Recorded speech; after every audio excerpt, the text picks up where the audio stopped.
Hi everyone, hope everyone's had a good day. So it's been a good day of tennis today. This is only day 4. I've not watched that many matches. I don't know what's over my dress. I've got all bits on my dress. I haven't watched that many matches. So there was, this morning I got to watch most of the match between Jack Pennington versus Flavio Cavalli. Flavio Cavalli won that. Jack Pennington, apparently he's been playing tennis for quite a while. He's local to like Wimbledon, but he hasn't, I think they said this was his first Wimbledon tournament.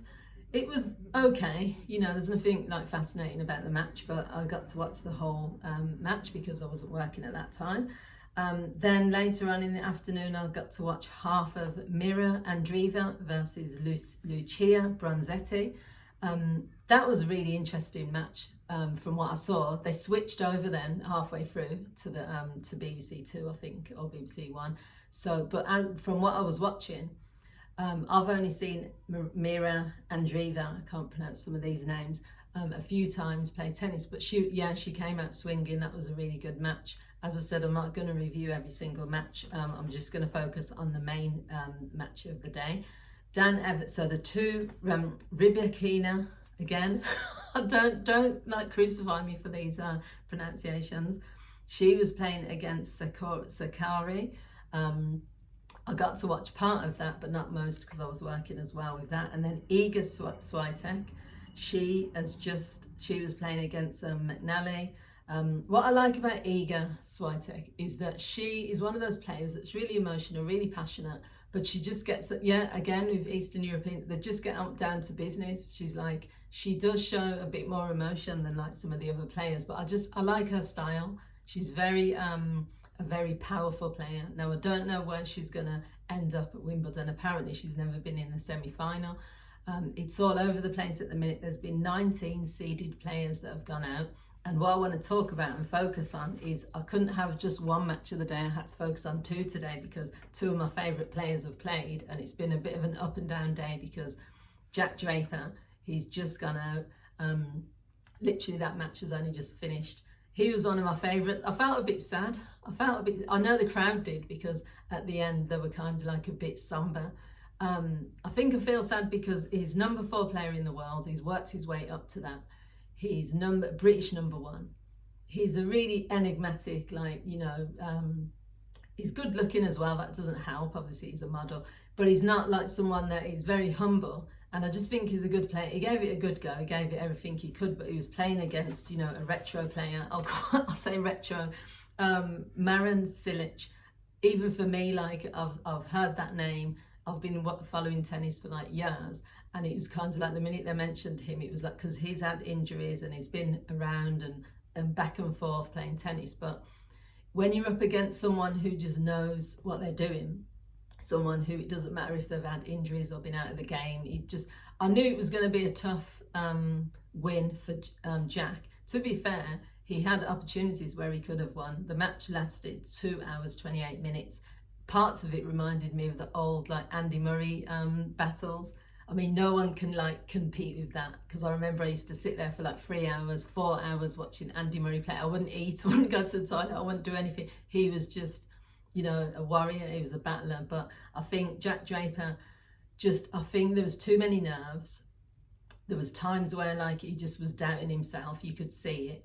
And he had an opportunity because, to be fair, it went to 4 sets and he won 2 of those sets. So it was anyone's game. And even at the end when Jack Draper was serving and it was Cilic had the chance to like win the match, then I think he just battled at the last minute. And I'm not saying that in a negative way because, to be fair to him, he was under a lot of pressure, but you could tell by the crowd they were disappointed. I was disappointed. But then let's move on to like Djokovic. He's my favourite all-time player, I would say.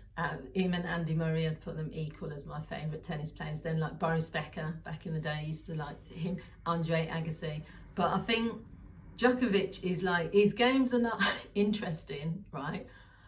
But he's just a clinician. He's just like a masterclass. It's just like beautiful to watch. I know people saying the same thing about Federer, but that's, to me, like, when I watch like Djokovic play, it's like it's just beautiful. He just plays in a beautiful way. So he was playing against Dan Evans, obviously Dan Evans from Britain. There was just, I think the nerves got to him because he was doing lots of double faults. He was giving too many opportunities, and you can't play against one of the best players in the world and give him, like, you know, just let him roll over all over you. And I think he was doing too many double faults. He was nervous, he was making mistakes, but it's understandable, so I'm not criticising him. So when I was looking at some of the stats, Djokovic got his first serve points, he won 90% of them, whereas Dan Evans was on like, I think they said 15%.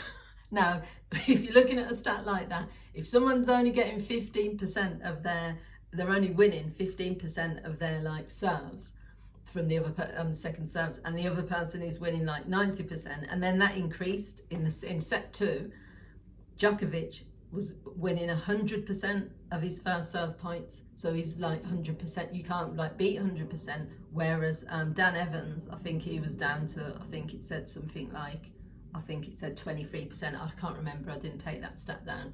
But you can't, like, if you, stats don't lie. If someone is kind of doing loads of aces in a match, if someone is winning the second serve, first serve, if someone is not making unforced errors, then you're just going to lose. So the thing with Djokovic is that's what he does. He puts people under pressure. He, even just the thought of playing him, like, you're already like wetting your pants. So the commentator said he was sensational. I'll agree with that. How far he gets, I don't know. And I like the fact that he's full of confidence as well. I love that in a person, because at the end he said he played the perfect game that he wanted to play. And I think that was nice because he's kind of backing himself. Everyone was kind of, you know, going off about like Alcaraz and Alcaraz. See, I can't pronounce his name either. But don't count Djokovic out. So I'm still going to bet on him to win this year, even though most people are betting on Carlos Alcaraz to win. He's still, he was just beautiful to watch. There was nothing major in there. There was no like entertainment. There was no like, it didn't go on for ages. He just got to work. He just like masterfully just got on with the job, got it out the way, and now he's on to the next, and that's it. But for Jack Draper, yeah, it's a bit sad because he's apparently, they said he's never got past the second round. He's always getting out on the second round, which is a shame, but he'll be back. And I just think he put in a good performance. You know, I can't like say anything negative about his performance, but unfortunately it's about results, isn't it? You know, so yeah, that's my roundup in a roundabout way. There's still matches going on, so you can obviously always watch as well the Wimbledon today, which will go through all the matches. But for me, I'm just focusing on a few. So that was just Djokovic and Draper today. So